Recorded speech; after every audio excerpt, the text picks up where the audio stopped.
მეორე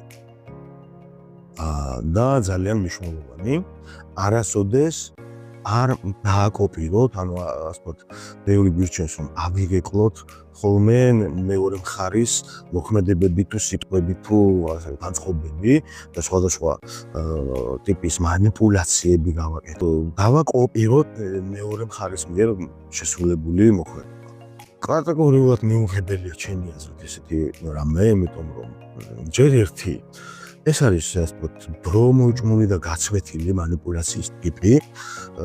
მეცმუნეთ, ვისაც მობილური ტელეფონი გააჩნია დღესდღეობით და ინტერნეტთან წვომა აქვს, ყველა მიცის რა არის მანიპულაცია, ყველა მიცის ეს როგორ ხორციელდება.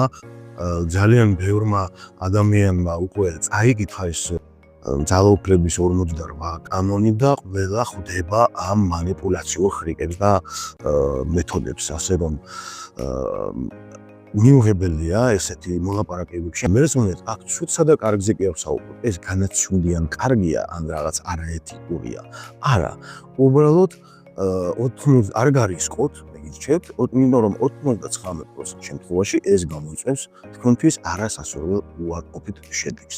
მეორე დღეს დამსაქმებელი მით უმეტეს გასაუბრებაზე თუ საუბრობთ, ხო, გასაუბრების შინაარსზე, დღეს დამსაქმებელი და ბიზნესი, აი პრაქტიკული შეხედვიდან გამომდინარე, შემიძლია გითხრათ, რომ ეძებს არა იმდენად რაღაც შაბლონური ტიპის შაბლონში მჯდომ ადამიანებს, არამედ ეძებს ინდივიდუალიზმს და თქვენ ეს დაკოპირება გაკარგვინებთ ინდივიდუალიზმს და ანუ თუ კი მაგალითად თქვენ ისეთ დამსაქმებელთან გაქვთ საქმე, რომელსაც ფსიქოლოგიური პრობლემები აქვს, სიამოვნეს, რომ ყველა მისი თანამშრომელი უნდა იმეორებდეს მის მოქმედებებს და მის საქციელს, მაშინ ალბათ შესაძლებელია რაღაც თავის სამსახურის მოპოვების მიზნით ვთქვათ განახორციელოთ ესეთი მოქმედება, მაგრამ მეორე მხრივ დაფიქრდით იმაზე, რომ ესეთი ფსიქოლოგიური პრობლემის მქონე ადამიანთან თუ გიღებთ მუშაობა, ანუ ბიზნესი დღეს ეძებს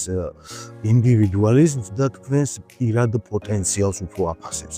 ანუ რა შეგიძლიათ პირადად თქვენ შესძინოთ ამა თუ იმ წარმოებას, ამა თუ იმ ბიზნესს, ამა თუ იმ პროცესს და ეს უფრო ფასდება, ვიდრე ვთქვათ რაღაც კონკრეტული ტიპის თქვენი უნარი, რომ დააკოპიროთ რაღაც მოქმედება და იგივე გაიმეოროთ, რასაც დამქირავებელი ან მოლაპარაკების მეორე მხარე ან საქმის შეხვედრაზე მეორე მხარე ახორციელებს.